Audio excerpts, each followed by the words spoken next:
So, worst case scenarios. I feel like this question is like what you daydream about all day long. So, there's a new Netflix movie. It's called Leave the World Behind. Have you seen it? I have, yes. It's great. Okay, so perfect. Exactly. I knew that you were like, yes, I'd have my morning coffee and think about this. So, for those who haven't seen it, which includes myself, but that'll change rapidly, it depicts a scenario where a massive cyber attack knocks out power and telecommunications, sparking widespread civil unrest. Looking at that through the lens of somebody who lives in the U.S., how vulnerable do you think that we are in the U.S. to this type of attack? And then added to that, what do you think people should do in a situation where comms and electricity are taken offline? Yeah, this is my favorite question by far.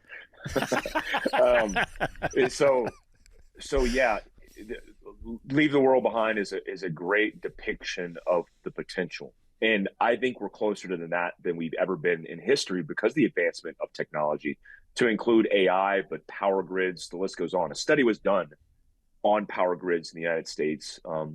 And this study proposed that the 4,000 plus power grid locations that primarily feed and network the country to electricity, there's about a dozen that, if hit, would shut down electricity for up to a year in the United States. This happens all over the country, and we see what happens in just a 24-hour period. When we lose power in Buffalo, New York, or New York City, or San Diego, California, just for a short period of time, all these characteristic things that take place are what we would see on a grand scale with more time that went by.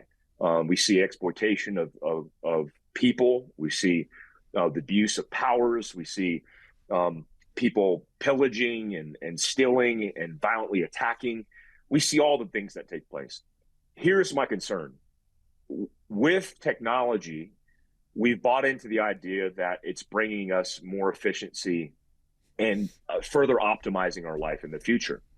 That is creating less dependency on our own self-reliance and more dependency on a government institution, a building, and a government protocol. When you hear politicians say we should adopt a power grid nationally that allows us to turn off the garage lights in your home to save power if you left your garage lights on, that's scary because we're creating more dependency on and more weakness that could be compromised and exploited. Like when this Chinese balloon came across the country, I wasn't thinking this is a spy balloon. I was thinking this is an ops test. This is certainly an operations test to evaluate the security protocols, because when we were testing in the 50s and 60s, nuclear explosive devices that were detonated in our atmosphere or upper atmosphere, we are testing electromagnetic pulse. And so that proved to be a very telling story of the potential threat that lied. That's why after that test, nothing was talked about in that field. It's like they literally just stopped all the testing. They were like, "Oh my God!" And there's proof and evidence that this was so dramatic of a thing because everything was classified post that explosion. So I think we're in a situation now where we are tethered too much to technology. I mean, the hydroelectric dam that feeds electricity to my house right now, if that thing was compromised, it would shut down all the power and there would be no contingency in place. There's no other power grid to plug in. There's not solar panels tethered to the neighborhood that I'm living in. So what would I do? I mean, the food in my fridge would expire in a couple days. I would have no ability for running water. I would have no ability as a sewage system. I would have no ability outside of the gas that's in my vehicle to even fill up my tank at the local gas station because it's a power pump tethered to electricity. I think this is what the world sees. And when you look at a crisis and catastrophe on a grand scale, it's a couple foreign powers, maybe even just one, realizing, which they already realized, their foreign intelligence services already realized this a long time ago, that the way that they take down America is by further making our systems dependent on the system, taking away self-reliance, and then shutting it down, nearly just flipping the lights off. And what will happen when you turn off the lights? All the cockroaches will come out and it will be complete, utter chaos. We see it in civil unrest. We see it in 24-hour cycle power outages. I can't imagine if the grid was shut down for an indefinite period of time. Yeah, trying to think the quote. It's something like, we're 9 meals away from anarchy at any given time, something like that. If something truly catastrophic happened, 9 meals, obviously 3 meals a day, depending on who you are. Sometimes I eat 9 in a day, so maybe that's 1 day for me, 3 days for others. But that's how far away we are from just basically true anarchy, that's a rough one. And we haven't even really talked about natural disasters yet. And I know you did a video on this, but in 2022, there was a blizzard, and I believe it was on the East Coast, and it stranded hundreds of motorists. And I believe you did a video specifically, I think it was a woman who was maybe 400 yards from her house, something like that, but got trapped in her car. I believe she expired. And my reason for bringing this up is most people travel throughout the course of their day to go to their job. COVID was a little bit weird, some remote work type stuff, but a lot of people are based in their vehicle for a good period of time throughout the day.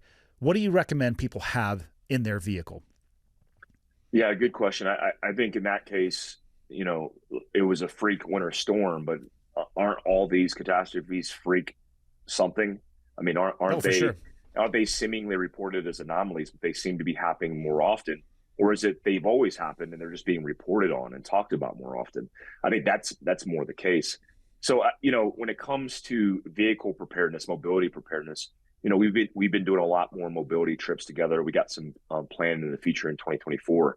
The thing I tell people all the time is, if you plan for recreation, especially, having fun and recreating in the backcountry of America, you're likely preparing for the worst case scenario. And so what do I mean by that? Well, if you're detached from infrastructure, if you're 200 miles from a gas station, if you're 2 hours from first response, then you have to fill the gap with your own protocols. Some of those will be communication, for example. You're not going to have cell phone reception in the backcountry. So what should you have? Well, me and you, the other day when we were with Origin jumping, you were jumping out of helicopters and I was managing the drop zone. We were communicating via text on inReach devices, which use SAT-based communications tethered through a cell phone network in order for us to be able to communicate. And that's foolproof, pretty much, with power. And that could be even solar power for the small electronic devices that we have. That's a great means of communication because the satellites will continue to rotate around our orbit in space when the cell phone infrastructure and power grid goes down. So communications is important. As a priority, I would have as a PACE plan, primary, alternate, and contingency will cover. The primary should be your cell phone. The alternate should be SAT Iridium-based communication. And the contingency should be any RF-based communications to include GMRS or ham radio. And it's a little complicated, but it's one Googleable step away before Googleable, shuts down, your Googleable tactic shutdown. So reference that and have that communications. Most people die in backcountry open exposure type events from hypothermia. And that girl actually died from not hypothermia. She died from carbon monoxide poisoning because the snow level went up to her exhaust. She was using the heater smartly in her vehicle, the insulation, which is mild at best, and the heater to keep herself warm. She died. It happens, but most people die in backcountry from hypothermia because they get exposed to the elements. Have a Mylar space blanket, have a Mylar bivy sack, have a sleeping bag in the trunk that's a void where you don't have anything back there anyway.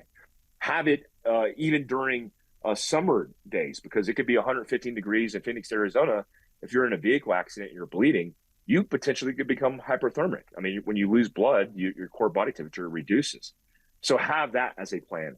And I would say definitely not last. There's plenty other options, but as a priority, have the ability to treat first aid as it applies to vehicles.